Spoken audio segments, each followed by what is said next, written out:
Only one place to start. That is talking. Did you want to not talk about Man United? I did. Is that where I think that's probably why. Let's come to Lyes. Ruben Amorim sacked by the club after 14 months in charge. Huge news, this. We're going to do an in-depth dive into Man United to talk about potential candidates. Before we do that, what are your thoughts when you heard the news?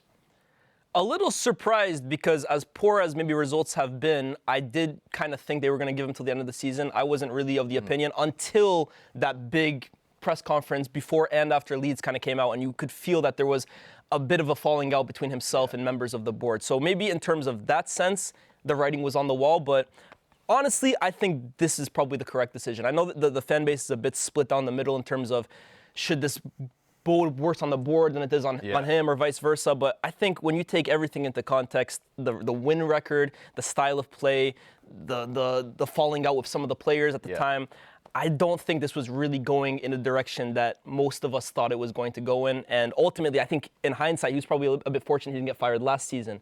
But now, I guess the big question is, where does the club go forward with an interim and then eventually a permanent manager? Yeah, Kweku, from a sort of neutral standpoint, obviously, yes, talking as a United fan, what do you make of the whole situation, how it unfolded this week? I think Amorim, he knew the writing was on the wall, right? And I think his press conferences have got increasingly antagonistic.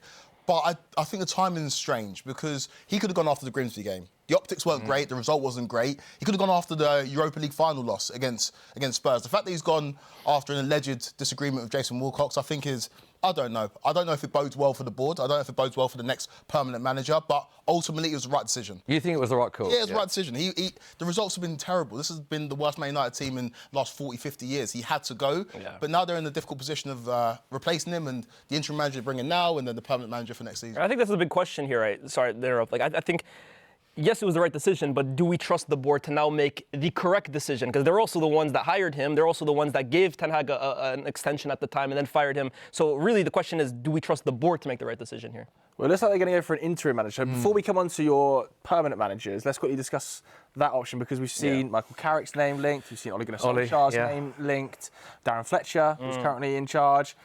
What are you looking at for the next few months? And is it the right decision to go caretaker? Yeah, I mean, I was listening to David Ornstein the other day, and he was saying he expects the managerial market to explode over the summer, and I think rightfully so. People will be out of a job. There'll be managers leaving their countries after managing the World Cup. I think it becomes a whole lot more interesting when you fast forward 6 months. So I think the correct decision is probably to go with someone for the next few months just to get us to that point. Between Ole and Carrick, I think those are the two realistic appointments that we could go for. I'm not really fussed either way. I think both of them hold the same amount of risk as they do reward. I don't see one of them as being much more qualified for the job, but despite Ole already being a caretaker manager here, it's a vastly different team. He won't even have his assistant coaches that he did the first time around. So honestly, I'm not too fussed either way we go. I can see pros and cons of either of them. In terms of Manchester United, though, it's an emotional football club. And we saw when Ole got the job on an interim basis initially, Ole's at the wheel, got the job full-time. And then the writing looked like it was on the wall for Ten Hag. It looked like he was going to be sacked. You win the FA Cup, give him the job or extend his contract. So I look at Manchester United and you can say it's an interim manager right now, but if you go on a little cheeky run in the FA Cup, if you go well in the league, there's no reason for me to believe that you won't give that manager the job full-time. And that's why when you look at the options, you should go for somebody that you can see being there beyond the end of the season. So do you think a caretaker for a short period of time is a mistake? I think that's what they're going to do. I don't think it's a mistake, but I think if you're a Man United fan, you have to look at the history. And realistically, if you play well under this interim manager, there'll be fans who'll be calling for this manager who they already have an emotional attachment to. But this is where you have to hope that the board can look past fan sentiment and look past emotion and make the best footballing decision, which they haven't been able to do so far. So on that, Kweku, just quickly, you think if it is Ole that has the caretaker role, do you think there's a chance if he does well he could end up becoming the permanent manager again? For sure. It's Manchester United. There's a reason why these interim managers are all ex-players. There's an emotional attachment to. There's almost like an old boys club sentiment at Manchester United. That's rich coming from it. Didn't you guys bring Lampard in as an interim at one point as well, too, after firing him the first time? He did, it was a mistake. But he's doing really well at Coventry. But I just look at Manchester United and I can see them. The league is weak right now. And Man United can feasibly finish in the top four. And if you do that under Carrick or you do that under Ole, there'll be Manchester United fans that'll be calling for that manager to stay permanently. I won't be one of them. Well, let's talk about the permanent position then. Yeah. Because we have tasked you with becoming Jason Wilcox to some level. That is not a job I want right now, by the way. And picking the next permanent Manchester United manager. You've got 5 candidates bring to the table, 5 through to 1. Let's start in that 5th spot because there's kind of 2 names you were going back and forth on. Right? And they were Oli Glasner and Andoni Iraola. And you've sided with Iraola. Okay. Let me preface this by saying this. I'm not really 100% sold on either of these guys. In fact, I think every manager that I have on this list comes with their own doubts and uncertainties, simply because at Man United, there's bigger issues than the manager. But I've been tasked with a job here, so I'm going to do it to the best of my ability. Okay. I'm Wilcox in this situation. Yeah. The reason I went for Iraola over Glasner is simply because I think there is a chance that Iraola's football scales higher.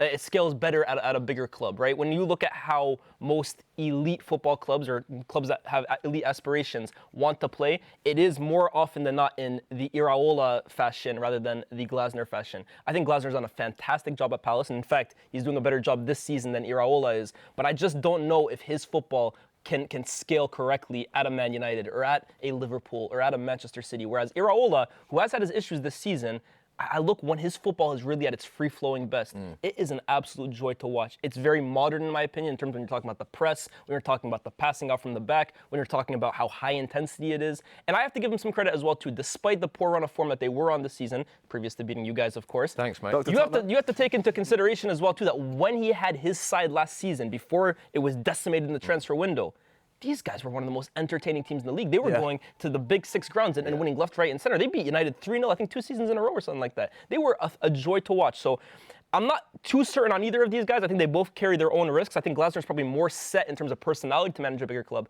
but I give the edge slightly to Iraola. Of the two, because obviously, and I agree with a lot of what you're saying in terms of on the eye, Bournemouth are a fantastic team when it works to watch. Flip side to that is Glasner's delivered major silverware at a lot of clubs. He's been at Europa League, Frankfurt, FA Cup, first trophy in Crystal Palace's history for Palace. Who do you think would be a better fit for Man United out of the two? I think Iraola would fit the model that Manchester United are going with at the moment.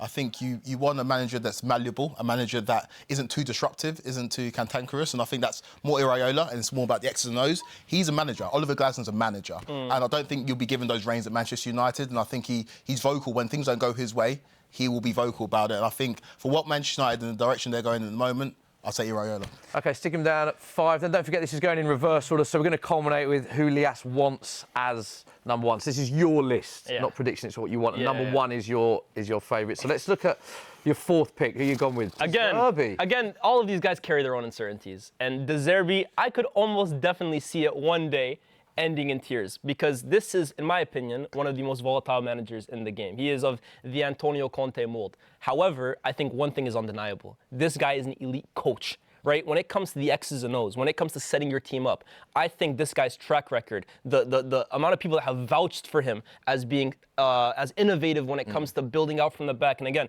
playing a style of football that can just wow you, I think he's unquestionable. Like the way Guardiola has raved about this guy and said how many times he's taken inspiration in terms of his tactics, it is sensational. I think, again, the only question with De Zerbi is when is he going to just explode, right? When is he going to fall out with somebody? Even at Marseille last season, I think he threatened to quit 3 months into the job.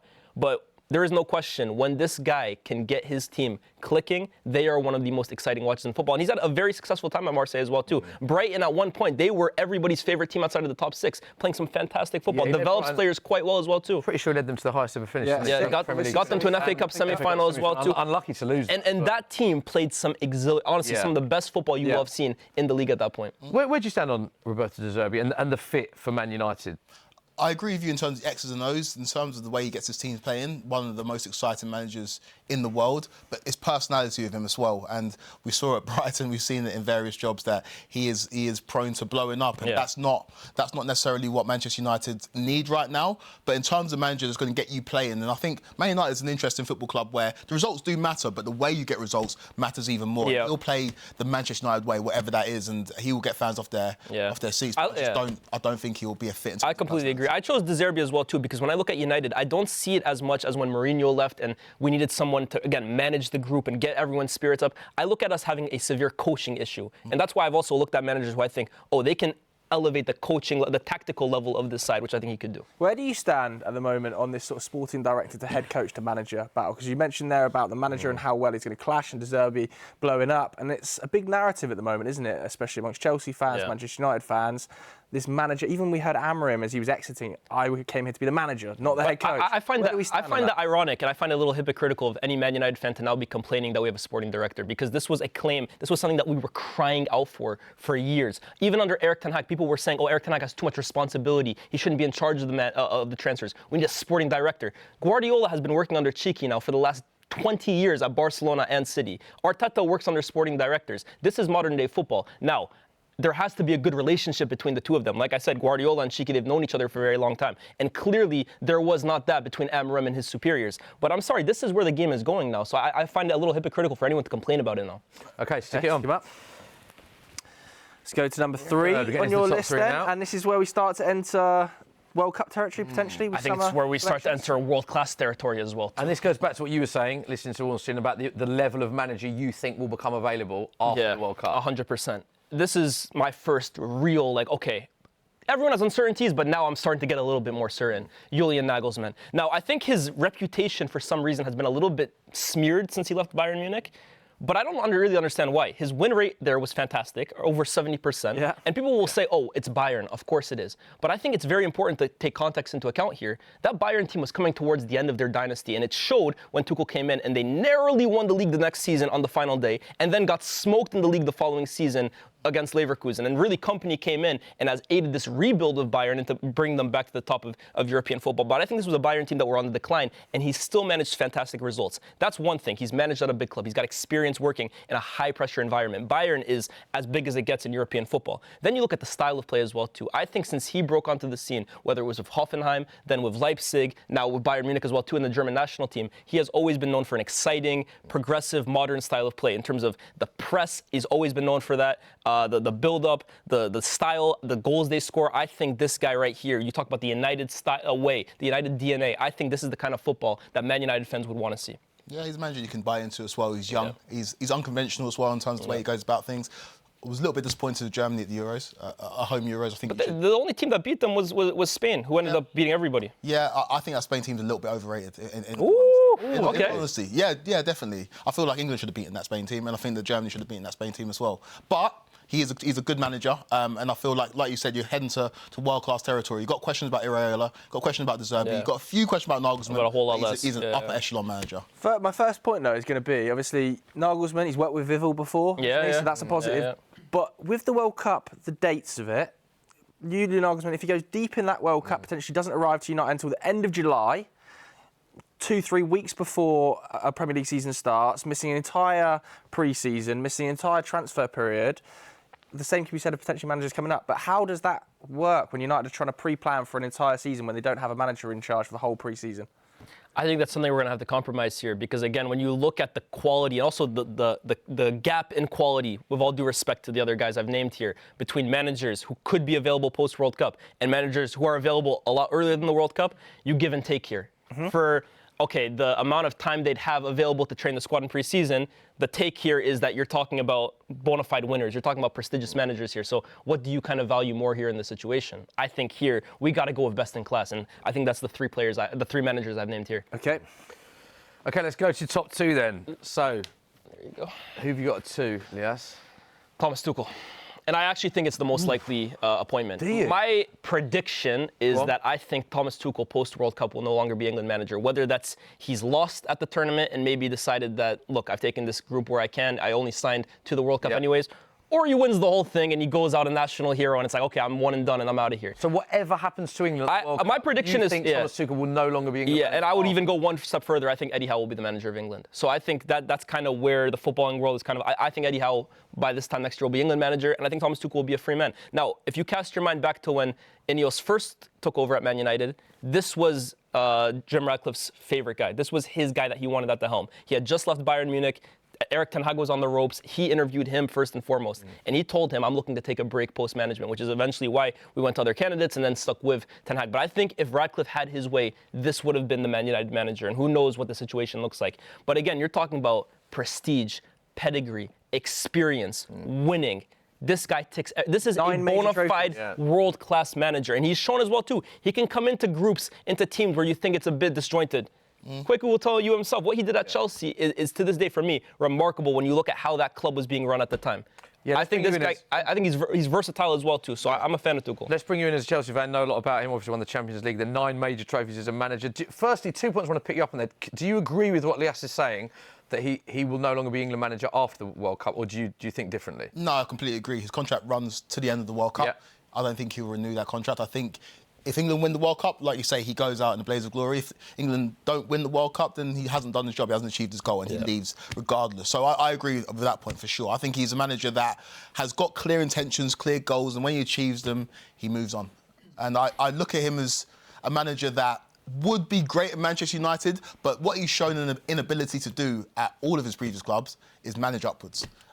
At PSG, at Borussia Dortmund, at Chelsea, falling out with the hierarchy. Yeah. And so that's the only question I have with Thomas Tuchel. I absolutely love Tommy T. I will never forget 2021, coming in midway through the season and transforming that Chelsea team that looked like they were going nowhere to champions of Europe for the second time in my history. But his ability to manage upwards is a concern. And I think that with Manchester United and how you are being run sporting directors, nobody can come in and dictate terms with Thomas Tuchel. He will dictate terms. Yeah, but I think, and I'm not going to spend too much time on the last one because I think it's the most unrealistic one. I think Tuchel is the most realistic one. But one thing I will say, because I completely agree with you, he has a history of falling out with his superiors. But what Man United also needs as a manager, or as a coach even, is a strong-willed man. Honestly, you need somebody who can come in here and who has the character as well to tell people around him, this is what we're doing. You need to be so strong-willed to manage at a club like at this stature. And I think that's a bit where Amorim almost fell out, to be honest with you. Amorim said that he came in to be Manchester United manager, not head coach. Is he going to come in and be Manchester United manager, or is he head coach? That's a big question. I think it's a question that needs answering as well. Like, that role, when it was defined and we saw the announcement for Ruben Amorim, we saw the press release for Ruben Amorim, it was very much head coach. And obviously there was movement behind the scenes at that stage, wasn't there? I think whether Thomas Tuchel comes in as manager or head coach is big for Manchester United. Could you imagine him coming in as just head coach? I think it's a valid question, and it's one that I asked David Ornstein myself when I was on a show with him the other day, and he says he thinks he can understand skepticism, of course, because guys of this stature want to come in and have a lot of power, a lot of say. But he thinks that it's also a little bit overstated because, again, most clubs these days are operating with a sporting director working alongside the coach. I think there just, again, has to be a good relationship between sporting director and manager. That's a big thing here. Okay. Yeah, think we can all agree, top manager Thomas Tuchel. Let's go with who you want. Number one, then. So this is who Lyes wants as the next permanent Man United manager. I might as well have just put Sir Alex on here as well, too. I think it's as likely as this one. I mean, there was a small report from Bild that was ultimately proven to maybe be a bit hyperbolic, but Luis Enrique potentially leaving the job in the summer. Nothing is for sure certain. They're just rumors. Some of them might not even be true, but I'm allowed to dream here, right? This is a show. Yeah. Luis Enrique, I think, again, an unquestionable world-class manager, one who's shown that, again, he can also work with a sporting director, working side by side with Luis Campos at PSG. But again, when you're talking about what you want to see from a Man United side, pressing from the front, intensity, good passing movement, good play, attacking, positive. Appreciation of midfield. And that's something, any of these nominees I just put forward, they need to address the midfield first and foremost. and I'm talking about ball players, I'm not talking about ball winners. He's just a world-class manager, maybe even arguably the best manager in the world over the last 12, 18 months.